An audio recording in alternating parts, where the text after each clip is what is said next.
Bom, então agora com o início da gravação, gente, queria me apresentar, agradecer a presença de todo mundo aqui, as inscrições, o interesse por essa palestra que a gente tem com o objetivo de facilitar a vida de todo mundo.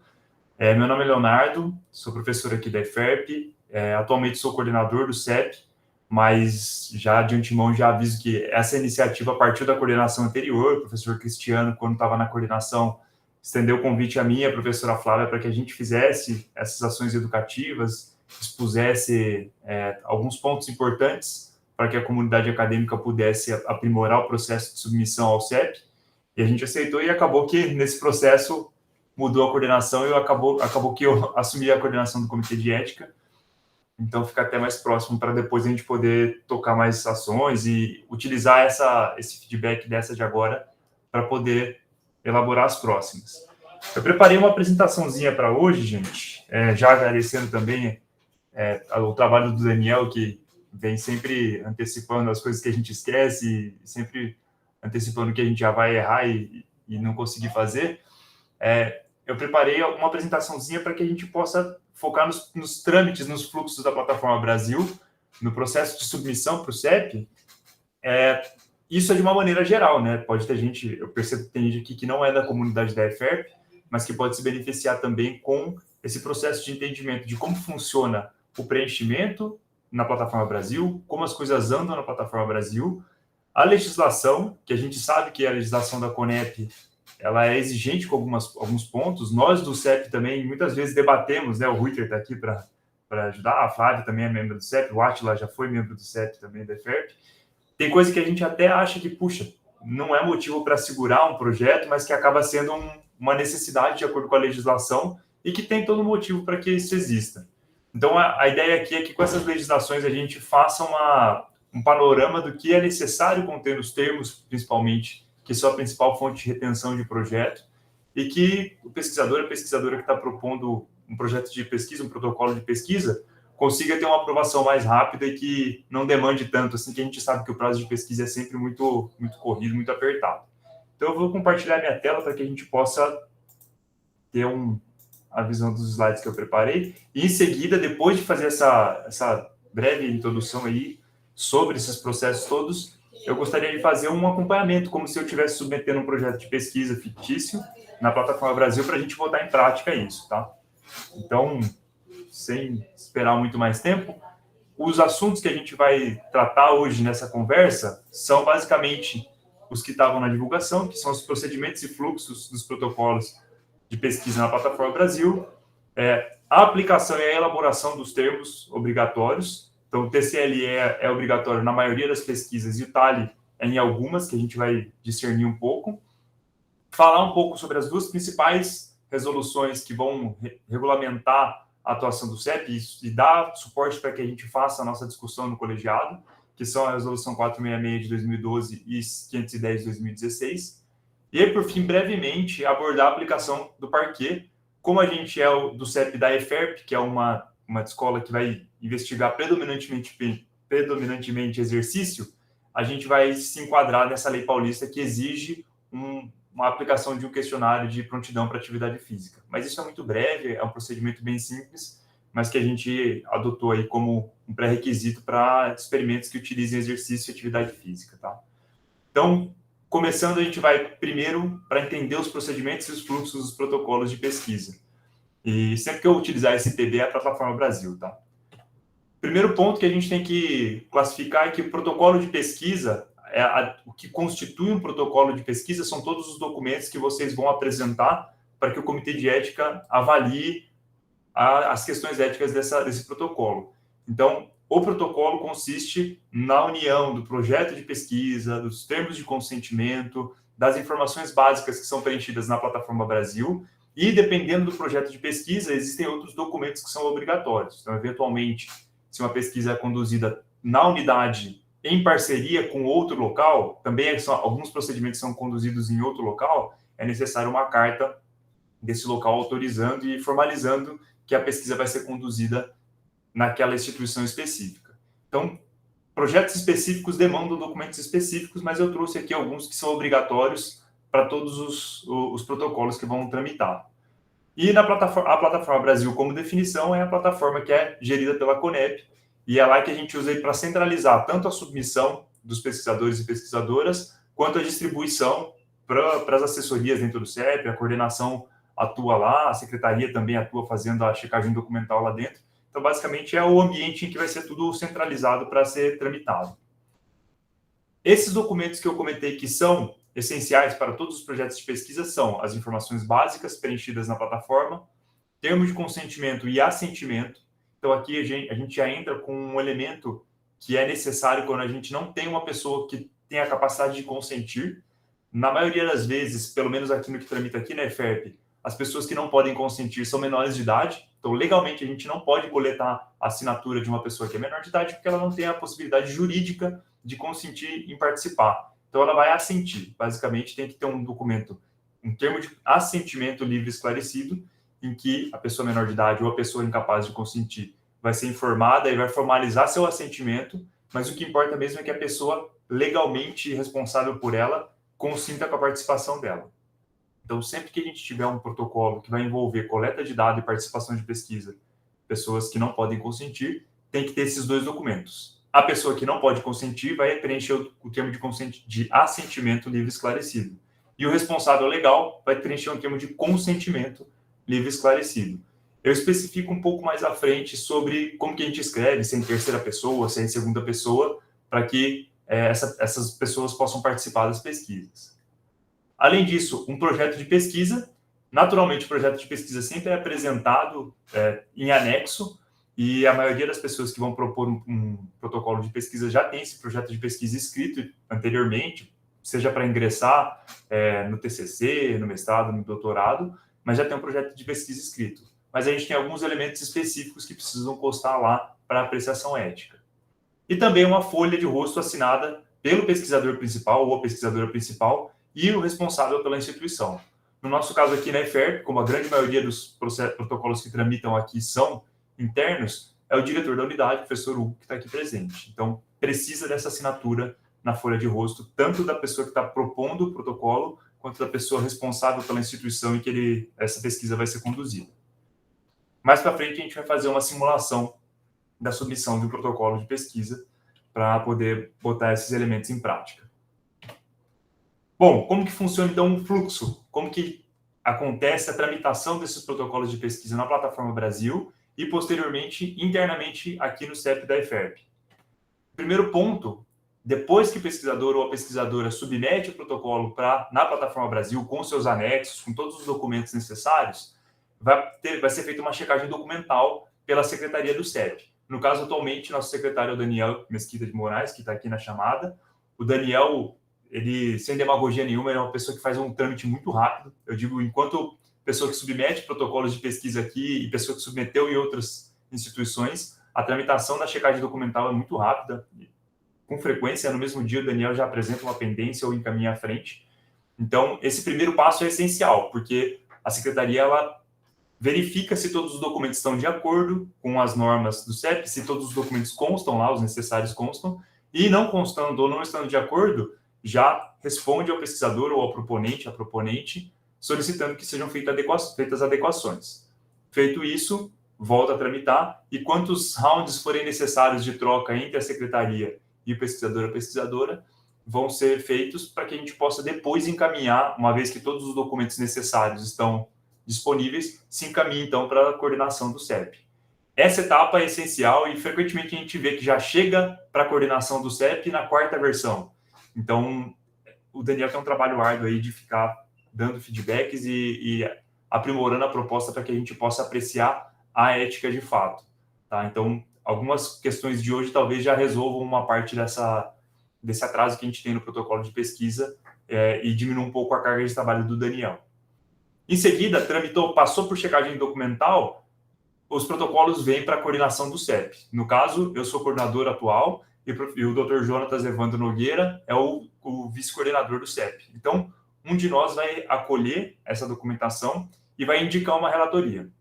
Nós temos um comitê de ética que é composto por 11 pessoas, tanto da EFERP quanto de fora da EFERP, seja de outras unidades da USP, unidades acadêmicas, quanto também da comunidade. Então, uma dessas pessoas vai receber a responsabilidade de avaliar esse protocolo. E essa indicação de quem vai avaliar cada protocolo é feita pela coordenação, que é conjunta entre mim e o Jonatas. Em seguida, essa relatoria vai ser feita por algum membro ou uma membra do CEP, da EFERP, e esses membros estão disponíveis para consulta de vocês no site da EFERP, e essa pessoa tem por volta de 20 dias para realizar essa relatoria. Com frequência, a gente recebe um protocolo mais próximo de uma reunião de colegiado e a relatoria acaba sendo um pouco mais rápida, ou se a gente recebe muito próximo de uma reunião, a gente posterga a passagem pelo colegiado para o mês seguinte, porque não faz sentido que a gente apresse muito uma relatoria e, eventualmente, deixe passar alguma questão pertinente, tá? Depois que a relatoria é feita, ela é submetida pelo relator ou pela relatora para que possa ser apreciada numa reunião do colegiado.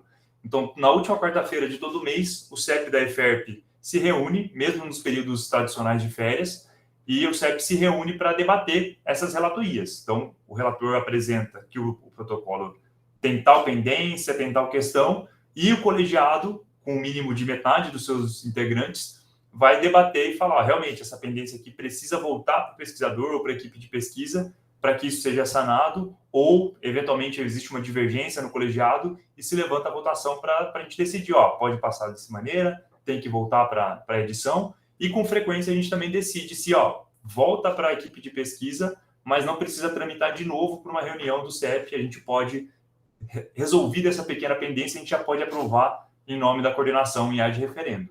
Então, existe todo esse trabalho mensal em que a gente vai discutir todas as relatorias que são apresentadas no mês. Existem alguns casos que prevêem uma tramitação expressa ou tramitação simplificada.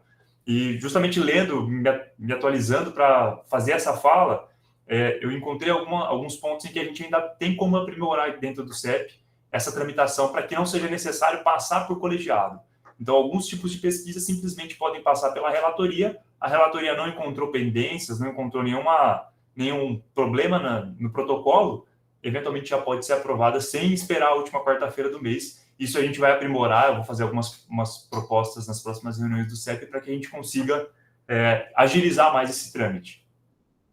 E, por fim, a gente vai elaborar um parecer do colegiado. Em conjunto, vamos chegar em um consenso e vamos bater o martelo, decidir se de fato aquilo foi aprovado, foi reprovado, tem alguma pendência, precisa eventualmente subir para a Comissão Nacional de Ética em Pesquisa, que é a CONEP. É muito raro no tipo de pesquisa que se analisa, em geral, no CEP da EFERP, precisar subir para a CONEP, mas é sempre uma possibilidade. Se há pendências no protocolo, a gente vai solicitar que seja reapresentado o protocolo com as adequações. Precisa adicionar o termo tal no termo de consentimento. Precisa redigir alguma parte, precisa detalhar melhor um risco que a pessoa está submetida. A gente vai apresentar claramente, numeradamente lá no nosso parecer, quais são as pendências que têm que ser resolvidas e a equipe de pesquisa tem um prazo de 30 dias para reapresentar esse protocolo de pesquisa junto com uma carta-resposta indicando os locais das alterações. Então, a gente solicita que seja apresentado não só o protocolo novamente, como um documento anexo a mais, uma carta-resposta falando, olha, a pendência 1 era essa. Como que ela foi resolvida e onde a gente consegue identificar no projeto, no protocolo como um todo. Então, a gente consegue achar a alteração que normalmente a gente solicita para ser marcada em amarelo, ser grifada em amarelo. Essas instruções sempre vêm nas observações do colegiado.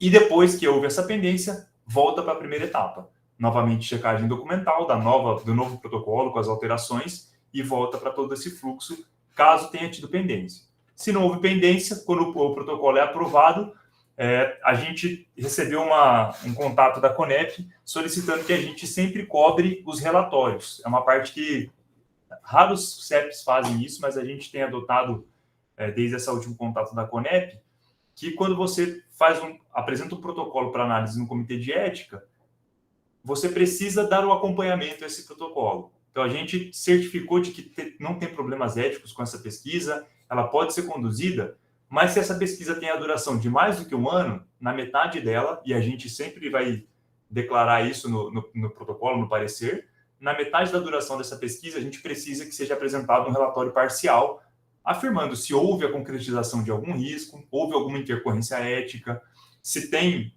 se está em andamento adequado a pesquisa ou se tem alguma observação a ser feita, principalmente no sentido ético.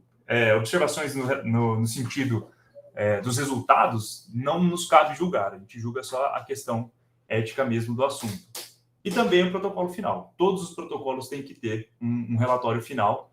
Os modelos desses relatórios estão presentes no nosso site do CEP da EFERP.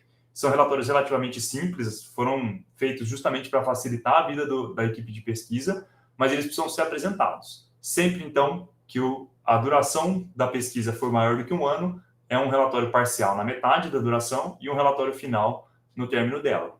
A gente está cobrando com frequência pesquisas que não enviaram o relatório parcial e ou o relatório final, para que a gente consiga regularizar toda a documentação do nosso CEP. No momento, a gente está tirando esse atraso que acabou se acumulando de quando não se cobrava. Mas, a partir de um certo momento, esse fluxo vai ficar natural e a gente vai ter menos sobrecarga.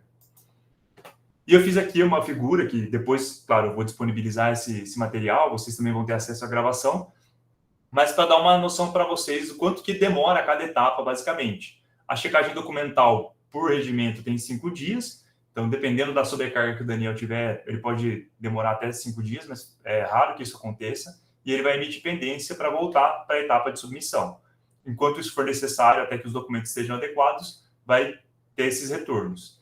Está tudo adequado, passou para a indicação de relatoria, e nós, da coordenação, temos 7 dias para achar um relator ou uma relatora, que vai ter aproximadamente 20 dias para fazer a sua relatoria. Essa fase aqui também depende de quantos processos a pessoa tem em mão, como que está a demanda de trabalho em geral dessa pessoa, mas é a etapa que é a mais demorada, porque, de fato, é onde acontece a apreciação ética, precisa ser feita com calma, precisa ter uma leitura dos protocolos e, eventualmente, consulta a legislação. Então, a parte mais demoradinha é essa de aproximadamente 20 dias.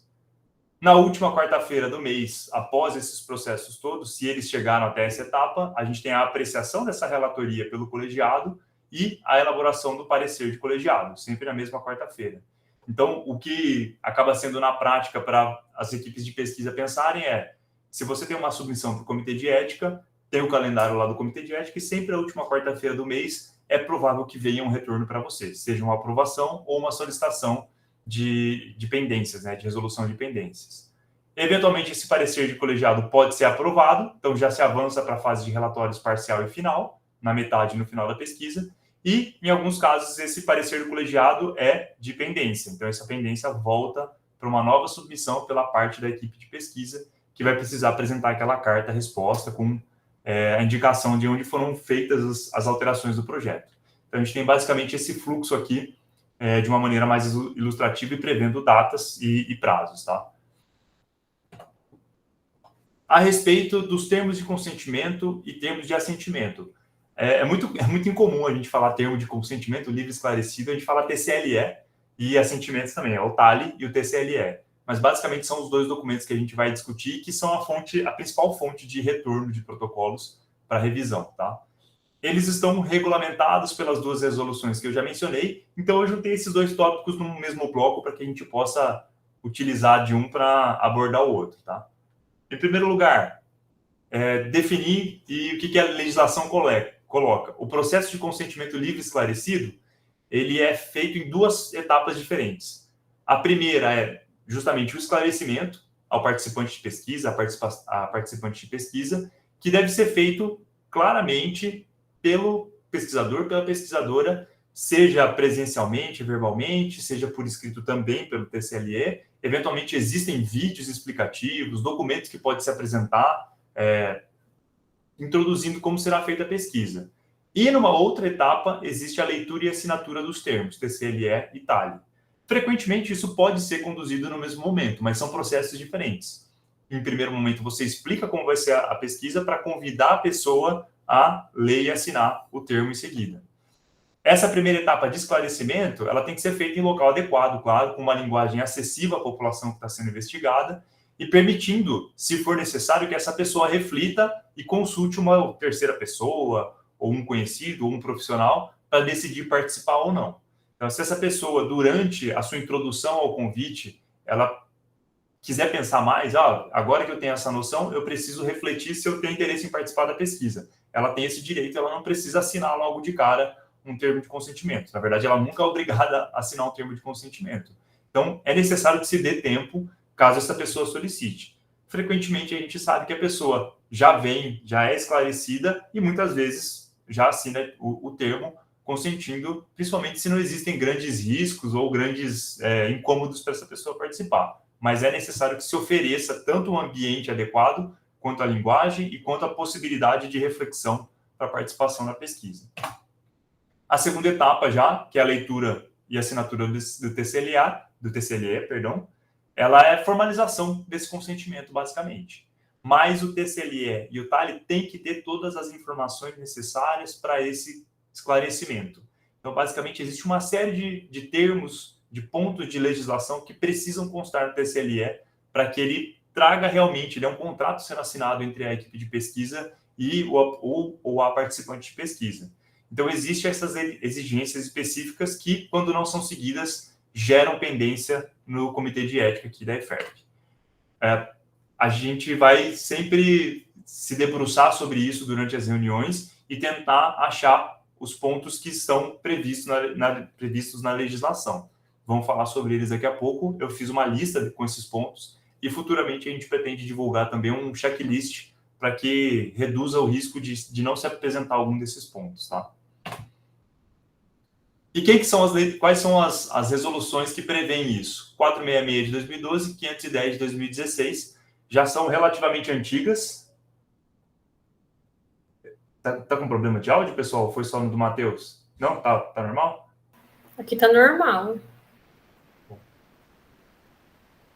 Bom, as resoluções 466 e 510 são, basicamente, elas prevêem uma série de itens. Como toda resolução, ela tem um início sempre considerando que, colocando as denominações, classificando quais são os termos, mas basicamente elas vão enfatizar a importância do processo de formalização do processo de consentimento, então, os termos. Também é uma definição importante, principalmente a partir da 466, é que toda pesquisa envolve riscos em tipos e gradações variados, então isso é importante enfatizar.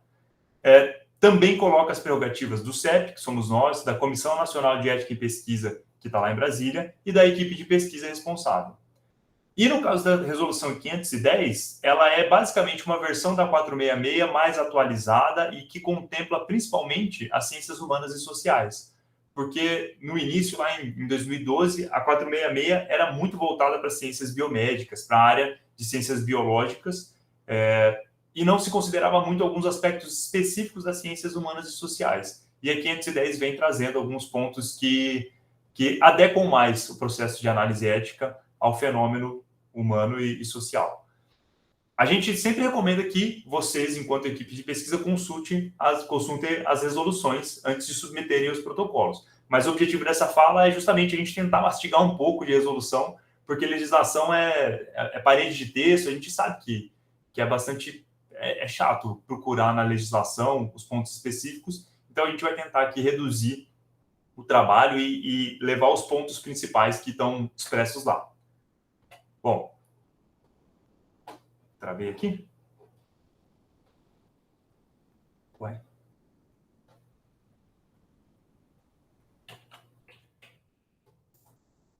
Meu PowerPoint travou.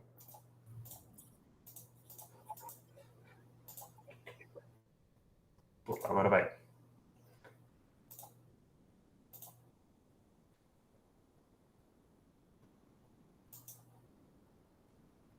Só um segundo, gente, que o computador sofreu aqui.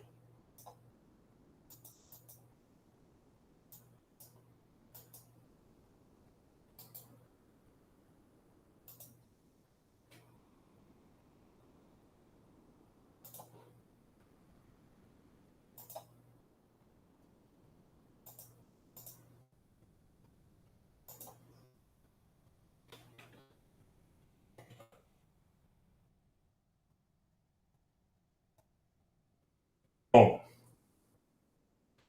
então passamos pela fonte de pendência, processo de consentimento, é o próximo. Bom, o primeiro ponto que a gente vai trazer das resoluções aqui, e esse aqui é importante, toda pesquisa tem riscos e benefícios também, mas a parte que deve enfatizar é riscos, porque é muito comum que a gente considere que a nossa pesquisa eventualmente é pouco invasiva e basicamente afirme no TCLE que ela não tem riscos. Então, o que é necessário é que toda equipe de pesquisa, todo protocolo, declare no TCLE quais são os riscos e na plataforma de Brasil também. Como a gente tem 2 campos a serem preenchidos, que um é o documento de termo de consentimento e o outro é a plataforma Brasil simplesmente, as informações básicas, é importante que não haja discordância.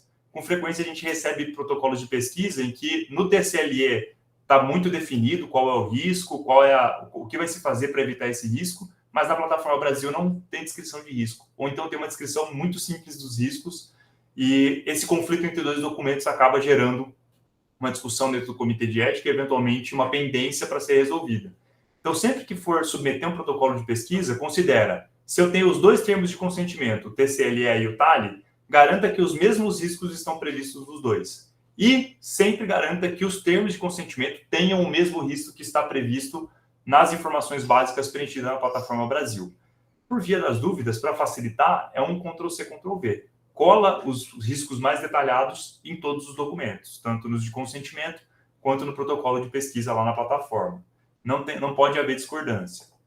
Mas quais são os riscos que a gente pode prever? Óbvio, gente, cada projeto de pesquisa vai ter a sua especificidade e, portanto, o seu risco específico. Mas a gente tem alguns exemplos de tipos de pesquisa que tramitam com frequência aqui, em que a gente consegue prever alguns tipos de riscos. Em pesquisas que envolvem questionário, entrevistas, conversas e observações, sempre os riscos são constrangimentos, desconforto psicológico, timidez, sentimento de exposição, medo, insegurança. Então, a gente coloca esses como riscos que são pequenos, mas que são riscos que se manifestam durante a pesquisa. Frequentemente, são esses os tipos de pesquisas que alegam que não há risco e a Conep é clara em dizer que sim, há riscos, tá? Outro tipo de experimento que tramita bastante aqui no nosso CEP é pesquisa envolvendo experimento físico-motor. Então, riscos que são mais óbvios para esse tipo de pesquisa são risco de queda, de lesão musculoesquelética, de sofrer um mal súbito, entorse, tontura e outras ocorrências que possam afetar a integridade física. Eventualmente, se a pesquisa é conduzida no meio líquido, com natação, com polo aquático, pode ter um risco de afogamento. Aí você tem que pensar nos riscos específicos à sua atividade, com escalada ou uma queda, por exemplo. A gente não consegue, enquanto CEP, antecipar quais riscos você deve incluir. Mas, enquanto pesquisador, enquanto pesquisadora, você tem uma noção de quais são os riscos que essa pessoa está exposta. É importante que se detalhe esses riscos dentro dos campos específicos. E um ponto também que é bastante esquecido é que coletas por meio virtual existe sempre o risco de vazamento de informação por meio das plataformas. Ou seja, invasão de computador ou, eventualmente, perda de sigilo por qualquer motivo que seja, sempre é necessário que se declare. Se você está fazendo algum tipo de aquisição de dados em ambiente virtual, há o risco desses dados serem vazados e isso precisa ser declarado nos termos de consentimento. Porque se esse risco se manifestar e você não o previu, isso gera um problema depois por parte do participante. Dentro dessa previsão de riscos, também é necessário apresentar nos termos quais são os procedimentos que vão ser tomados para minimizar esses riscos. Então, a Resolução 466 obriga que a gente não só afirme para a pessoa que vai participar, que pode participar, que está podendo escolher consentir ou não com a sua participação, que ela vai correr risco, mas o que a gente vai fazer para reduzir esse risco e, eventualmente, se ele ocorrer, se ele se concretizar, o que a gente vai fazer para atenuar as consequências, tá? Então, basicamente, a gente recomenda que para pesquisas que envolvem questionários e entrevistas, o que a gente pode fazer para minimizar é fazer essas entrevistas no ambiente privado, sem interferência externa, garantir a privacidade, claro, interromper entrevistas e aplicação de questionários e observações a pedido do participante, se ele se sentir desconfortável, ou mesmo se ele não sentir, a gente, enquanto pesquisador, pode interromper no caso de desconforto notável, uma alteração de humor, por exemplo. E, é claro, se concretizar algum desses riscos, deve ser feito encaminhamento para serviços de atendimento psicológico. Não que a gente precise contratar um psicólogo, mas existem serviços de atendimento psicológico que são públicos. Então, orientar a pessoa a procurar tal instituição, tal órgão, são as maneiras de a gente minimizar os riscos com questionários e entrevistas. No caso de observação, e frequentemente a observação envolve também a gravação, né, da imagem ou da voz, da fala, a garantia de interrupção da gravação mediante a solicitação dessa pessoa, o esclarecimento de que essa pessoa pode solicitar que o examinador ou que o pesquisador ou a pesquisadora deixe o recinto, no caso de não estar se sentindo à vontade em ser observados, e também, claro, sempre esclarecer o motivo da observação de determinados comportamentos.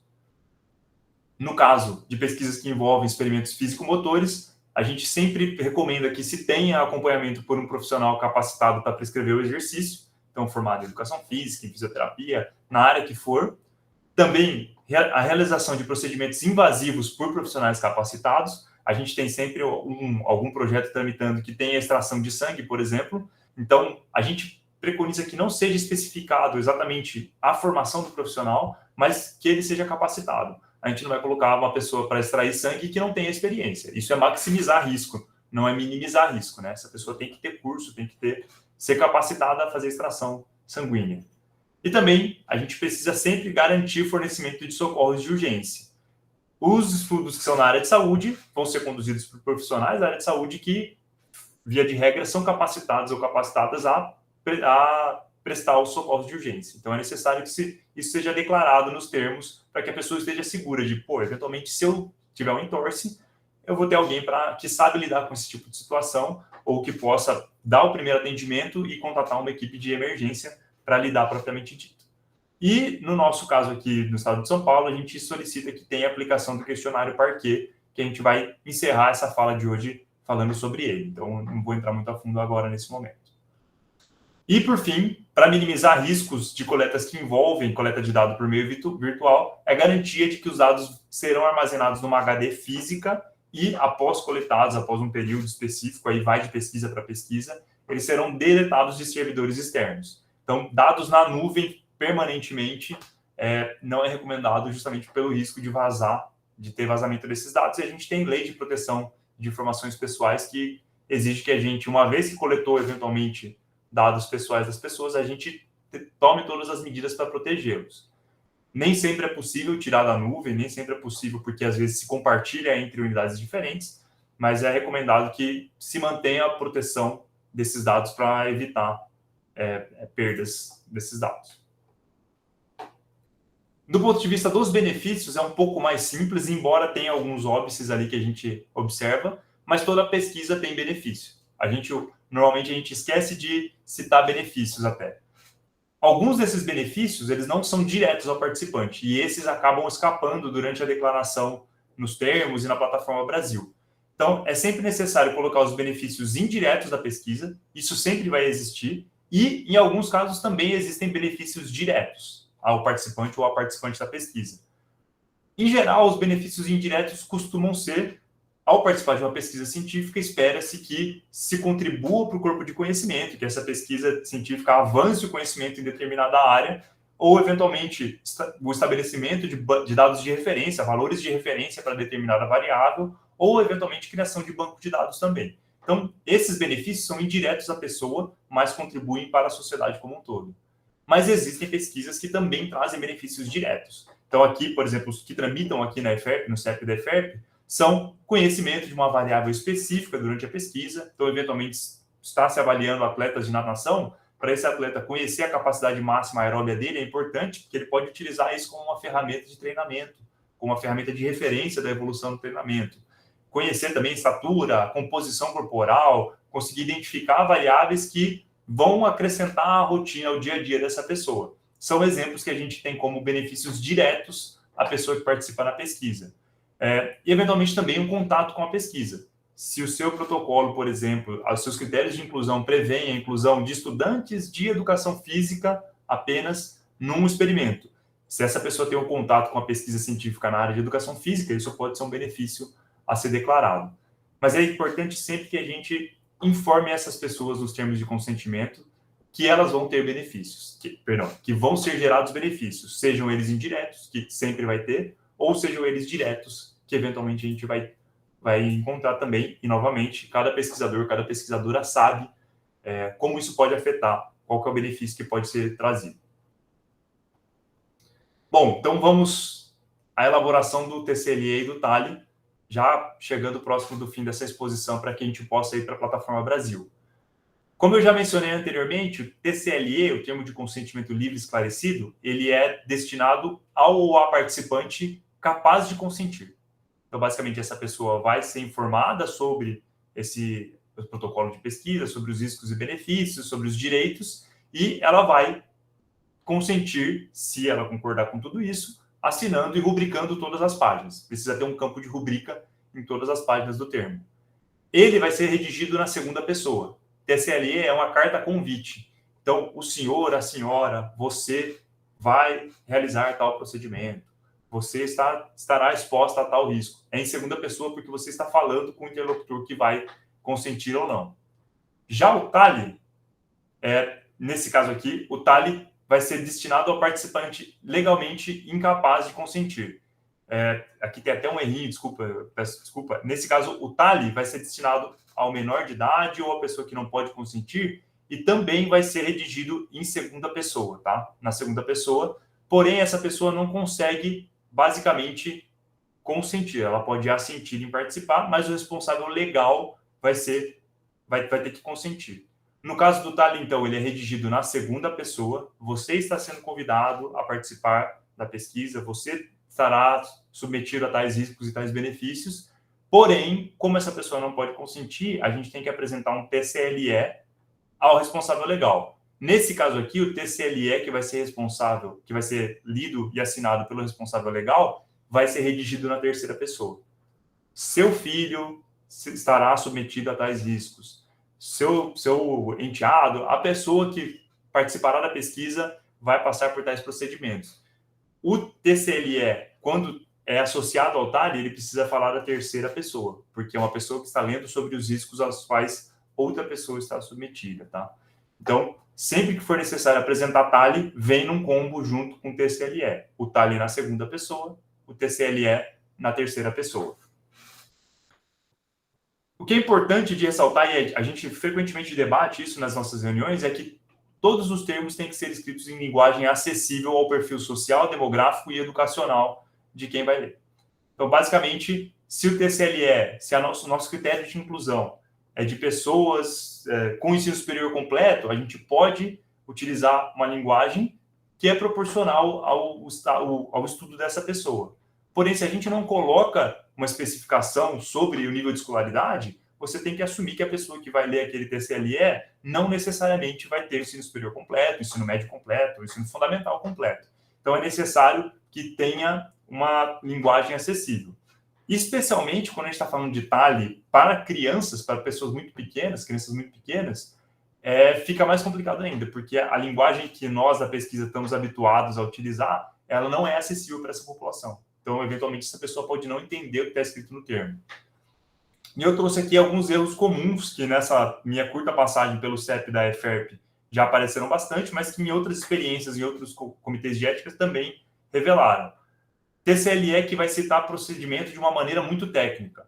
Nós somos pesquisadores, pesquisadoras, estamos acostumados a falar sobre o consumo máximo de oxigênio, cera variável, de predição de potência aeróbia. A comunidade em geral não tem esse conhecimento que a gente tem, ela não tem esse linguajar que a gente tem, então a gente peca, às vezes, por especificar muito uma parte técnica dentro de um termo que é para ser lido pela população em geral. Outro ponto também é um TCLE utilizando um gênero que está discordante com a população investigada. Isso a gente imagina que sejam erros de usar um modelo de TCLE que já foi aprovado e, eventualmente, você vai investigar o gênero oposto e acaba se aproveitando do mesmo TCLE, esquece de mudar o gênero em alguns casos. Isso é importante também que esteja adequado, porque a pessoa que vai ler tem que ser referida no gênero dos critérios de inclusão. E aqui, como eu já mencionei, o TALI vai ser destinado a crianças usando uma linguagem muito complexa, eventualmente com uma pessoa de 7 anos de idade. A gente tem que sempre dosar em relação ao que a gente consegue, o diálogo que a gente consegue estabelecer. O meu exercício particular e pessoal, quando eu vou escrever um TCLE, eu me imagino falando com a pessoa. Como eu vou explicar para essa pessoa no tete-a-tete, cara a cara, e essa linguagem vai ser a que eu vou tentar usar para que ela entenda de fato o que vai ser investigado, não só para eu descrever um protocolo de pesquisa que, por escrito, a gente acaba sofisticando mais a linguagem. Mas é um esforço que que eu particularmente fiz para tentar achar todos os elementos que devem contar no TSLE e ou no TALE, foi feito pegando a resolução 466 e tirando item por item que eles prevêem. Se não houver esse item no TSLE, ele não pode ser aprovado, ele está inadequado, ele tem pendências. É uma paredezinha de texto, mas são textos que vão integrar um convite à pesquisa, tá? Eu vou passar brevemente por cada um deles, a grande maioria aparece com frequência, mas a gente precisa justificar o porquê de fazer a pesquisa para o participante e os objetivos dessa pesquisa. A gente precisa falar em detalhes quais são os procedimentos e métodos que serão utilizados na pesquisa, incluindo, e aqui é um ponto importante, a duração e o local de cada procedimento. Não adianta a gente falar que a pessoa vai nadar numa piscina, a gente tem que falar, vai nadar por tanto tempo na piscina específica da EFERP, por exemplo.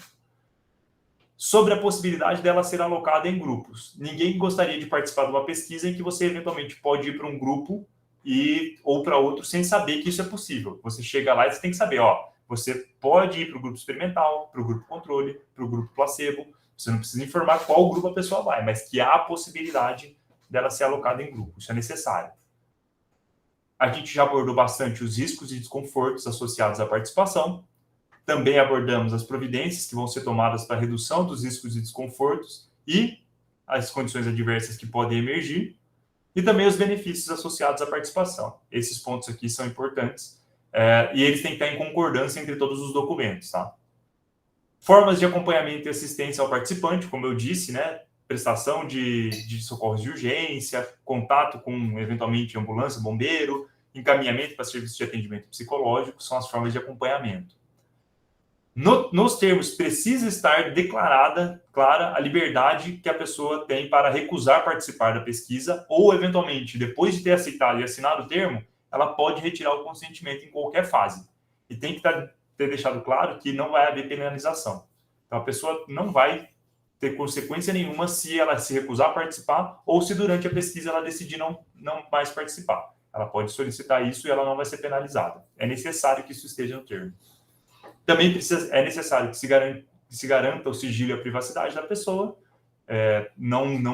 que não terá a declaração do nome dessa pessoa, e de que ela receberá uma via assinada do termo que ela vai assinar. Então, a gente sempre precisa apresentar 2 vias, ambas assinadas pela equipe de pesquisa. O participante de pesquisa vai assinar as 2, uma ela leva para casa. Esse ponto aqui a gente vai discutir um pouco mais também, mas é necessário garantir que essa pessoa vai ser ressarcida por despesas dela e que ela vai ser indenizada se houver algum dano, algum problema relativo à pesquisa, ela vai ser indenizada. Seja material, seja moral, enfim. Essa pessoa tem que ter a garantia de ressarcimento e de indenização.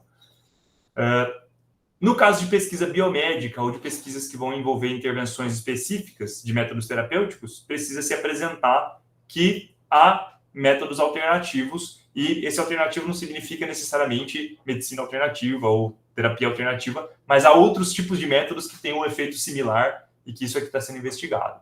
Isso aqui não é tão frequente no nosso CEP, mas se for o caso de intervenção com pesquisa biomédica, precisa ser apresentado.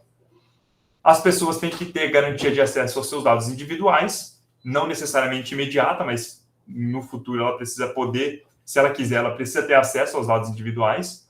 E também no termo precisa ter o endereço, o e-mail e o contato telefônico das pessoas responsáveis pela pesquisa, no mínimo do pesquisador responsável, mas também, eventualmente, do orientador, eventualmente, depende da fase, quem que é o responsável aí. E também uma explicação sobre o que é o CEP da EFERP da USP, e a apresentação do endereço, e-mail de contato, e-mail, contato telefônico e horário de funcionamento desse CEP, que basicamente são as informações que o Daniel, dos momentos em que o Daniel está disponível para atender a comunidade. Isso aqui está disponível no site da EFERP, tá? Basta copiar e colar lá, à exceção da explicação sobre o que é o CEP. Mas a gente também pretende, no futuro próximo, deixar um modelinho para quem tiver interessado. O que eu coloco aqui como pendência frequente, e meus colegas de CEP que estão aqui presentes não vão me deixar mentir. O local e duração dos procedimentos com frequência não são apresentados e a gente acaba gerando uma pendência por causa disso.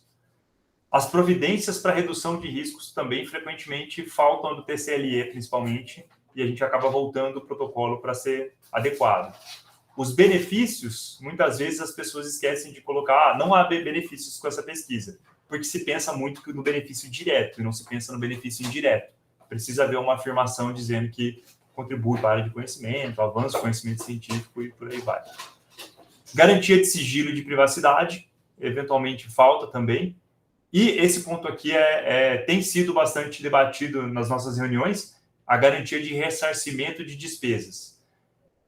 Infelizmente, a gente sabe que a pesquisa é pouco financiada e que a gente, se for prever ressarcimento de todas as despesas do participante, a gente vai acabar tendo que criar uma linha de fomento a mais e que muitas vezes não vai ser aprovada, mas pela Conep a gente precisa garantir ressarcimento. Então, mediante solicitação, a gente tem que ressarcir despesas, inclusive, de transporte. Porém, o que a gente já passou por colegiado e que não pode ser aprovado é se alegar, você não terá despesas com essa pesquisa. Porque a pessoa tem que se deslocar, a gente não tem como saber, na verdade. A pessoa não mora no local de pesquisa, alguma forma de despesa ela vai ter. Mesmo que seja o local de trabalho dela, alguma despesa ela eventualmente pode ter. A gente não pode informar no TCLE e no TALE que essa pessoa não terá despesas. Esse ponto aqui é bem delicado, porque parece um pouco dissonante do que a gente tem com a pesquisa, né? Com o orçamento de pesquisa, ressarcir despesas e de qualquer natureza. Acho que nas próximas resoluções isso precisaria ser mais especificado, mais detalhado para não criar ciladas. E, por fim, no nosso último slide aqui, a aplicação do questionário de prontidão para atividade física, que é o PARQUE, que é do inglês essa sigla. Basicamente, a Lei Estadual 16.724 de 2018, ela coloca que todo mundo que vai se matricular em estabelecimento de prática de exercício físico, que tenha entre 15 e 69 anos, deve responder ao PARQUE.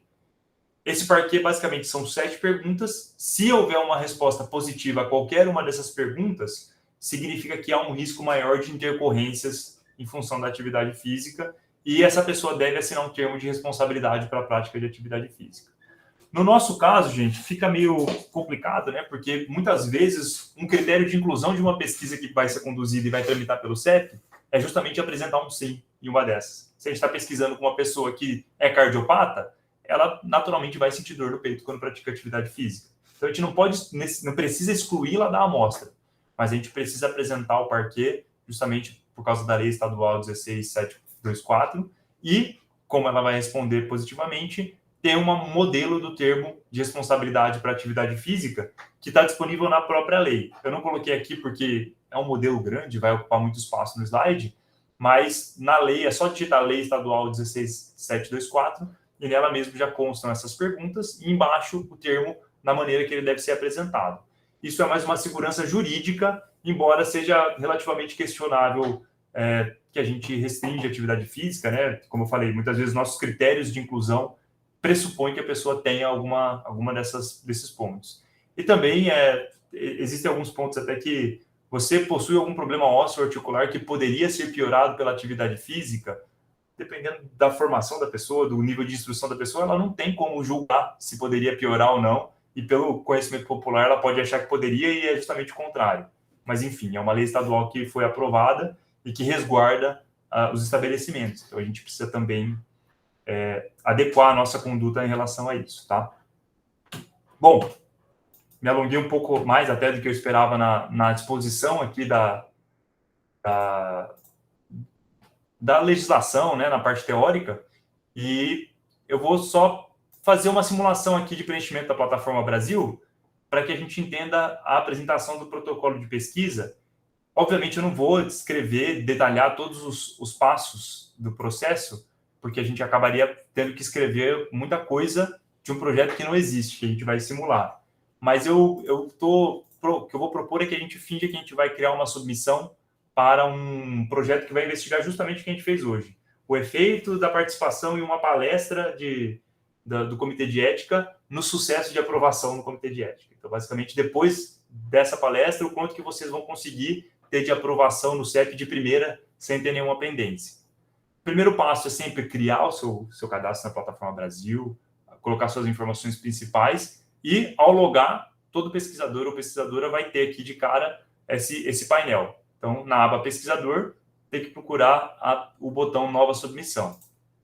Clicando nesse botão, a depender da maré, porque a plataforma Brasil ela tem bastante oscilação de servidor, vamos ter 6 grandes etapas. Quando a gente inicia uma submissão, sempre vai começar aqui nas informações preliminares, em que ela já pergunta se a pesquisa envolve seres humanos. Basicamente, a gente, sim, diz que envolve, porque a gente está no comitê de ética de pesquisa com seres humanos. Aqui eu já deixei vazar meu CPF para vocês.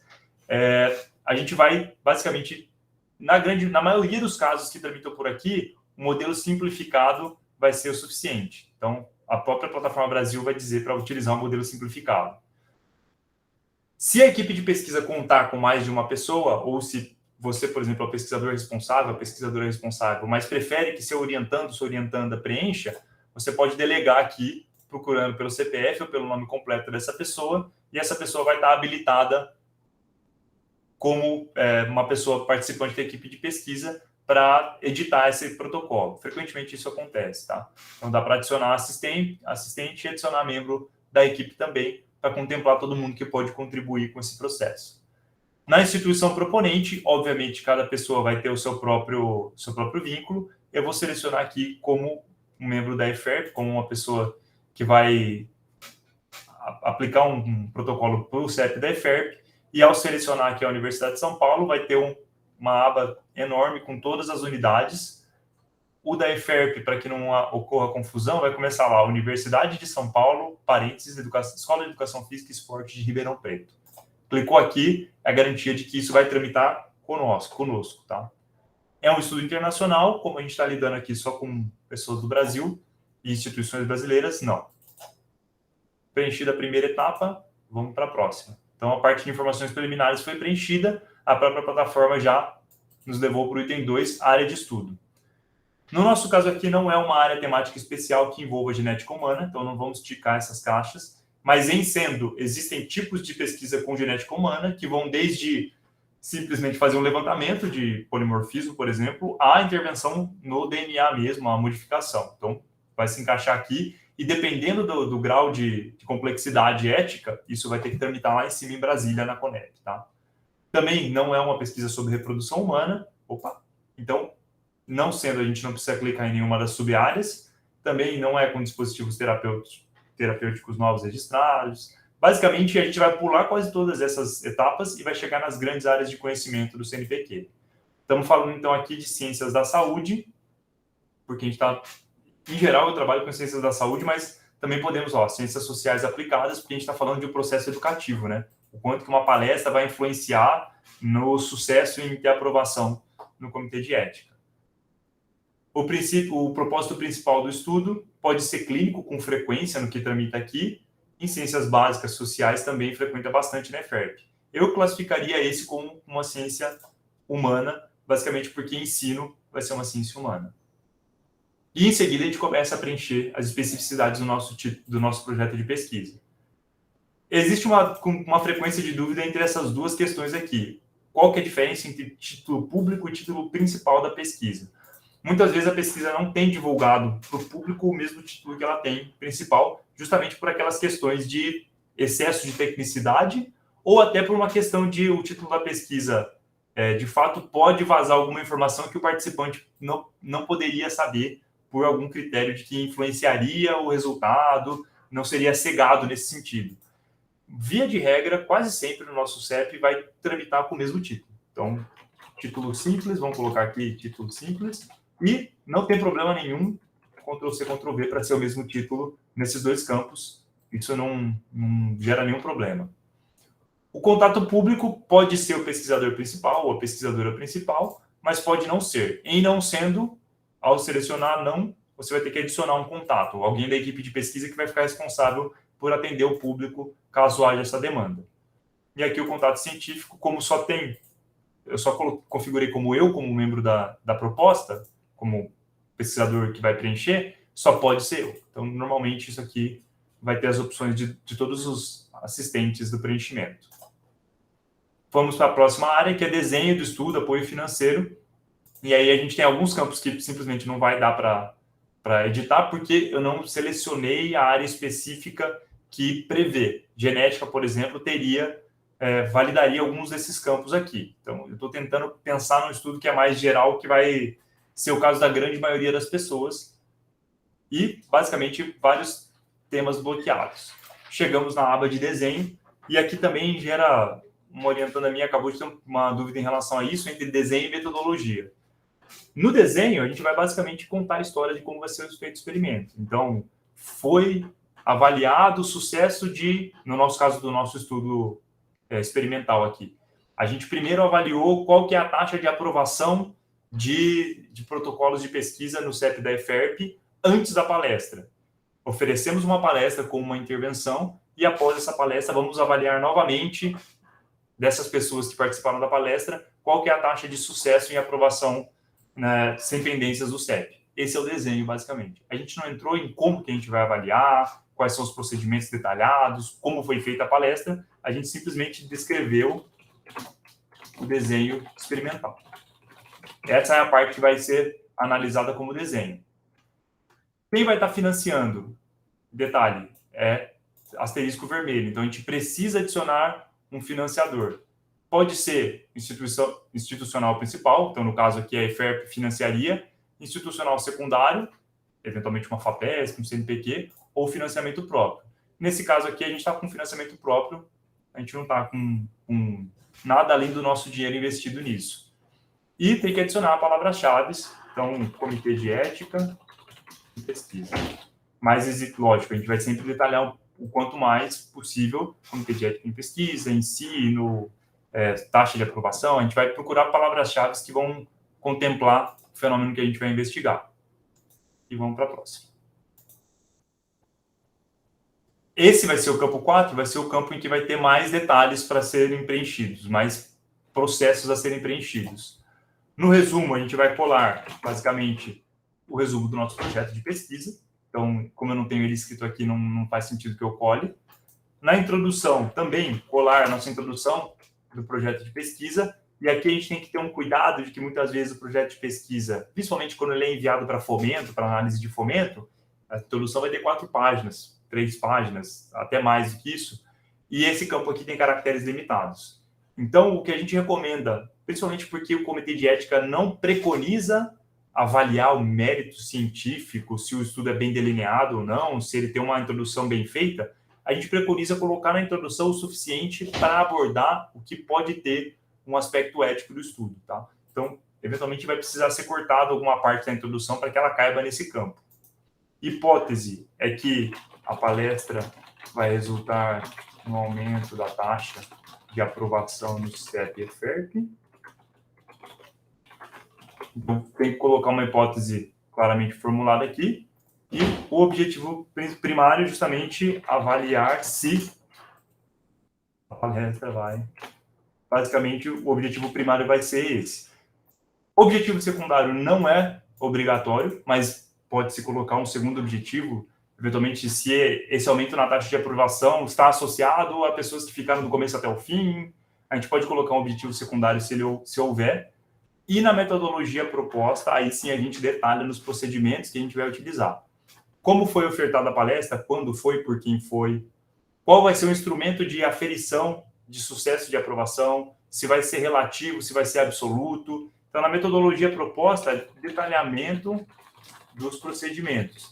Aqui, claramente, a gente vai ter uma limitação de espaço de caracteres que vai também tornar um pouco mais complexo. Então, a ideia é, sempre que for colocar a metodologia proposta aqui, a gente sabe que o projeto vai estar anexo. A assessoria, quem vai fazer a relatoria, vai ter acesso ao projeto por completo. Na metodologia proposta na Plataforma Brasil, tenta contemplar apenas o que tem uma implicação ética e dá um panorama geral dos procedimentos. A gente sabe que 4.000 caracteres muitas vezes é pouco para contemplar. Critérios de inclusão. Vamos colocar aqui pesquisadores, as que participaram da palestra. Então, estabelece-se aí faixa etária, gênero, sexo, o que for relevante para os seus critérios de inclusão, que também não costuma ter muita implicação ética aqui. E critérios de exclusão, inscritos que não compareceram. Ou, eventualmente, a população em geral que não teve disposição a essa palestra e por aí vai. A gente vai colocar critérios de inclusão e exclusão de acordo com a necessidade do protocolo de pesquisa. Riscos, a gente já entrou bastante sobre isso, mas é muito importante que a gente tenha em mente que esses riscos que são oferecidos aqui, que são descritos aqui, sejam os mesmos que são descritos no termo de consentimento, que a gente vai anexar lá no final. Benefícios é o mesmo caso, então, benefícios diretos e indiretos, os mesmos que são colocados lá no termo de consentimento livre esclarecido. E a metodologia de análise de dados, nesse caso, a gente vai fazer a comparação pré versus pós palestra.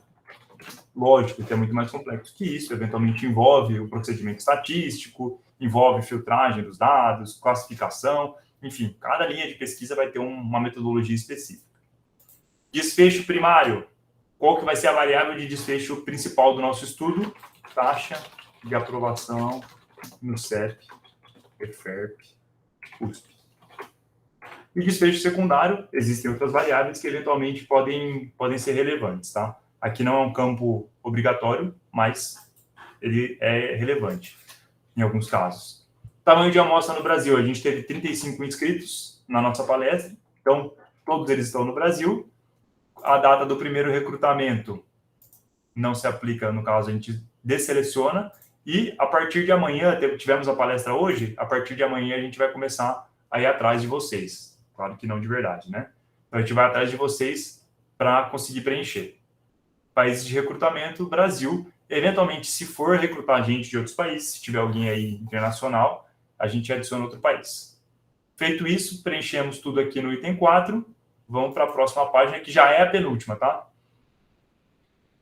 Haverá uso de fontes secundárias de dados? No nosso caso específico, não. A gente não vai consultar os registros anteriores, e se a gente for consultar, a gente vai pedir para o participante nos dar essas informações. A gente não vai por conta ir atrás disso. Mas se for ter consulta em fontes secundárias, tem que delinear aqui, colocar que sim, e detalhar como que vai ser feita, como que vai ser autorizado. Número de indivíduos abordados pessoalmente recrutados que vão sofrer algum tipo de intervenção. Todos. Aí que a gente entra. No nosso caso aqui, a gente tem grupos em que serão divididos os participantes da pesquisa nesse centro. A gente vai colocar um grupo, por exemplo, experimental. Número de indivíduos. Vamos colocar o total de pessoas que estão assistindo a palestra, que estão inscritas, intervenções a serem realizadas, palestra e medição de taxa de aprovação. Então, a gente definiu aqui a intervenção do grupo experimental. No nosso estudo, a gente não vai fazer caso controle, a gente não vai ter um grupo controle, mas, eventualmente, como a gente colocou 35 participantes lá atrás, se fosse um estudo que tem grupo experimental, controle, placebo, a gente dividiria esse N em quantos grupos forem necessários e colocaria aqui o nome do grupo, o número de indivíduos que estão nele inseridos e as intervenções que esse grupo vai sofrer. Não se trata de um estudo multicêntrico no Brasil, mas se ele for, tem que colocar os outros centros participantes.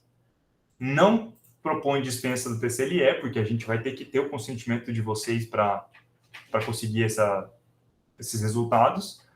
E a gente também não vai reter amostras para armazenamento em banco, mas se tiver uma retenção, tem que justificar o porquê. Isso vai ter que constar também no termo de consentimento. A pessoa tem que saber que as amostras, os dados, vão ficar retidos no banco. Aqui também, terminando, cronograma de execução. Então, dá para ver aqui até que tem os modelos que eu já utilizei em outras submissões minhas. A gente pode colocar todas as etapas que forem relevantes para a apreciação ética da pesquisa. Aprovação pelo comitê de ética, formação de equipe de pesquisa, coleta de dados é importante que tenha no cronograma, com certeza. Basicamente, as etapas que vão ser conduzidos os experimentos. Muito importante, gente. A primeira etapa que vai ser declarada aqui, ela tem que ser posterior à aprovação pelo comitê de ética. Então, você nunca vai submeter um trabalho, um protocolo para análise do comitê de ética, dizendo que ele começou no passado ou que ele vai começar amanhã, porque tem todo o tempo de tramitação no comitê de ética. Existem casos em que a gente aprova o protocolo no comitê de ética, mas justamente o fato da data ser anterior à nossa aprovação faz com que gere uma pendência e a equipe de pesquisa tem que ir lá atualizar a data de início da coleta de dados, porque já estava previsto por uma data anterior à aprovação. E se não está aprovado pelo CEP, não pode ter coleta, tá? Então, sempre joga um pouco mais para frente, prevê basicamente que vai passar em algumas reuniões futuras e não coloca a coleta de dados para antes da análise do comitê de ética. Então, basicamente, eu vou colocar aqui só um exemplo, porque é o campo obrigatório. Se eu não colocar outro, eu não vou poder avançar. Eu estou fazendo o que não deve fazer, hein? Estou colocando para começar amanhã. Orçamento financeiro. Muitas vezes a gente sabe que o orçamento financeiro é zero, como está aqui. Mas a gente tem que adicionar alguma despesa, porque, como a gente já conversou, toda pesquisa tem um nível de despesa. Então, identificação do orçamento, basicamente financiamento próprio. A gente vai ter outros, porque não é o caso de nenhum financiamento. Valor em reais, vamos dizer que a gente vai gastar R$100 aí em internet para contratar vocês. Se tiver, por exemplo, bolsas de estudo, então aqui, bolsa de iniciação científica. Aí você pode vir aqui, bolsas, valor em reais, o total que vai ser a bolsa pub aí. Eventualmente, soma todas as bolsas públicas que vão ter e vai dar por volta de R$8.000. Então, adicionou lá e tem esse valor aqui de orçamento. Enfim, aqui tem campos a mais que podem ser apresentados para o CEP e em nome do pesquisador, e a bibliografia também colar. Lembrando que temos um limite de caracteres, a bibliografia mais relevante que foi utilizada na introdução, na metodologia, vai ser colada aqui e a gente vai ter acesso a isso, mas sempre lembre, a gente vai ter acesso ao projeto de pesquisa completo durante a nossa análise. Por fim, olha, haverá uso de fontes secundárias? Eu tinha colocado aqui. Não. Eu tinha desesticado. E por fim, gente, aqui chega a parte final. Quando a gente preencheu todos esses dados, a gente vai para a parte de anexar as coisas que precisam, os documentos, os elementos do protocolo que vão ser necessários. A folha de rosto é obrigatório, lembra que eu falei? É obrigatório tanto a assinatura da equipe de pesquisa, do pesquisador responsável, quanto do diretor ou do responsável pela unidade, pela instituição. Ao clicar em imprimir folha de rosto, com os dados que a gente já preencheu aqui, a própria Plataforma Brasil preencheu. Título da pesquisa, eu tinha escrito só título simples. 35 participantes de pesquisa, área temática não existia, a área de conhecimento a gente colocou as duas selecionadas, coloquei meu endereço aqui para vocês também, meu endereço antigo ainda bem, e aqui temos o termo de compromisso assinado pela pessoa, pelo pesquisador responsável com data, e aqui, no caso, pelo diretor da unidade. Vocês vão precisar imprimir e preencher. O responsável, o nome dele, o CPF dele, o cargo ou a função, a data e aqui a assinatura. Basicamente, você já tem um modelo pronto, é só depois escanear e anexar na Plataforma Brasil, tá? Vindo nesse campo aqui. Então, você já tem esse documento preenchido e assinado, anexa aqui. Outros arquivos que precisam ser anexos sempre. Eu estou falando daquele básico do projeto que não existe, por exemplo, manuseio de material biológico, biorepositório, o mínimo que precisa ser anexado. TCLE, termo de consentimento ou termo de assentimento. Então, TCLE no mínimo, quando não prevê dispensa. Recurso, Outros, quando tiver uma carta-resposta, quando você for recorrer, vai ter uma carta-resposta aqui. Brochura de pesquisa, basicamente é o projeto de pesquisa que a gente vai analisar. De resto, vai ter um documento que você pode colocar em outros, por exemplo, como declaração de instituição. Aqui você vai colocar, se vai ser coletado na piscina do CEFER, tem que colocar uma declaração da chefia do CEFER dizendo, a gente autoriza, vai ser de fato coletado aqui. Concordância de patrocinador, enfim, tem uma série de documentos que, se for necessário, devido à propriedade do seu protocolo de pesquisa, você vai anexar aqui. Mas o que é básico, que você sempre vai precisar apresentar, é um TSLE, uma brochura de pesquisa, a folha de rosto e também a Plataforma Brasil que você está preenchendo aqui. Isso tudo vai gerar um conjunto de documentos que o Daniel vai verificar na secretaria e nós vamos depois analisar o mérito ético, né, as questões éticas. Gente, eu tomei 10 minutinhos a mais do que eu pretendia com a palestra de hoje, considerando os 5 minutos de atraso que a gente teve para começar. Eu estou à disposição para perguntas, para esclarecimentos, para conversar com vocês, mas eu entendo que tem gente que também já passou o horário de compromisso ou tem compromisso em breve. Então, eu gostaria de encerrar agradecendo primeiro a coordenação anterior, ao professor Cristiano, pelo convite para a gente preparar isso, aos meus colegas de CEP, que estão sempre aí dispostos a trabalhar para a gente conseguir agilizar os processos, e muito especialmente ao Daniel por todo o trabalho que ele tem feito aí na frente da Secretaria do CEP, com muita competência, muita eficiência. Fico aberto agora para a gente fazer um debate para quem quiser, caso não tenha, obrigado, e a gente, lógico, relembrar que a professora Flávia ainda vai ter uma fala importante para resolver dúvidas de eventuais que possam aparecer. Obrigado pela atenção, gente, e estou à disposição.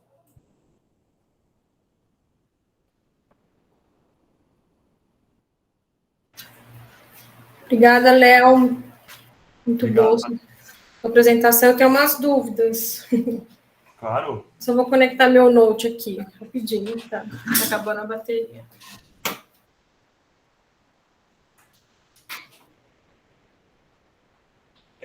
Professor, boa tarde. Primeiramente, obrigada. Enquanto a Patrícia conecta o note, eu posso orientar a pergunta ou eu aguardo por ela? Pode, fica à vontade. Pergunta muito simples. A gente vai anexar, né? Porque faz muito tempo que eu fiz o procedimento na Plataforma Brasil.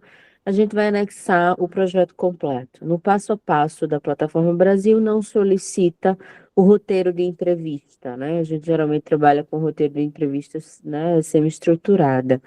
No projeto que vai ser anexado, seria importante constar o roteiro de entrevista ou não necessariamente? Boa pergunta, aí vai para a especificidade de cada linha, né? No roteiro de entrevistas, eu colocaria como parte da metodologia, tá?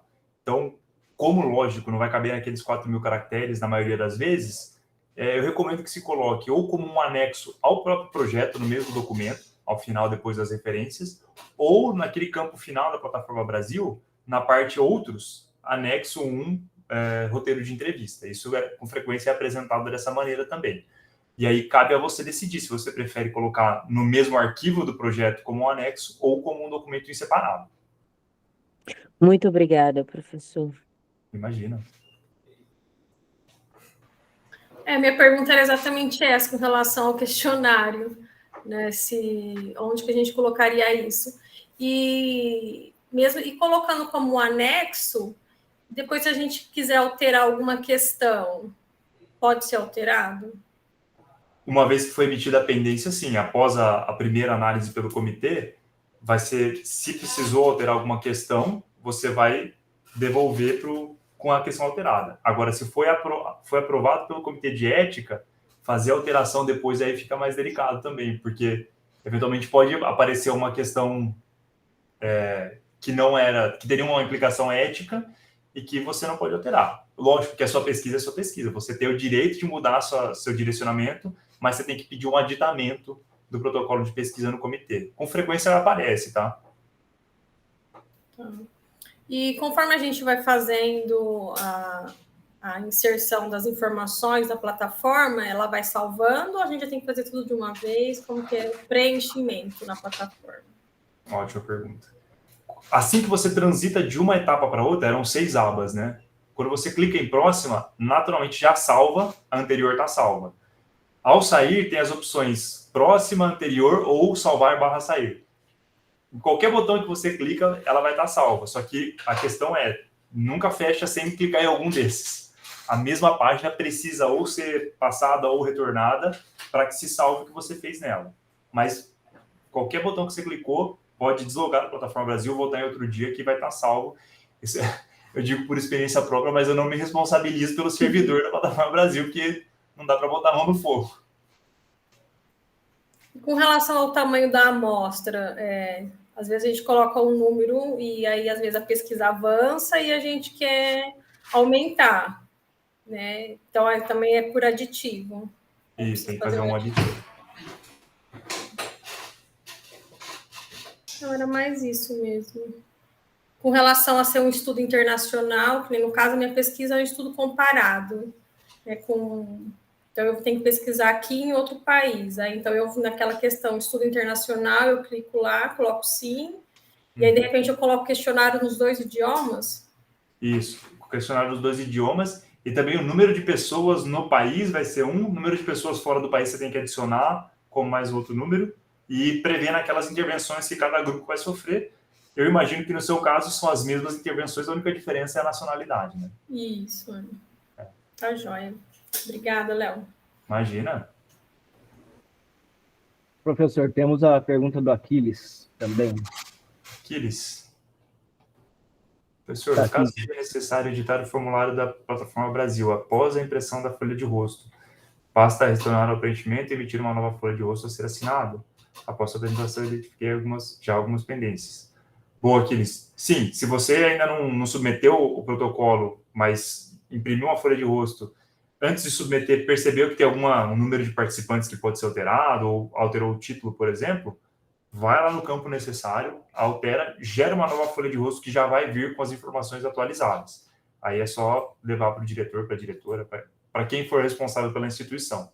Mas é isso mesmo.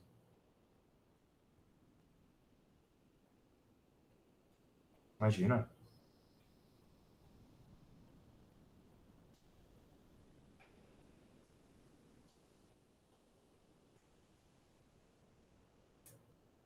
Mais alguma questão, gente? Sempre tem o pessoal que fica para ouvir se tem alguma questão que ajude, né?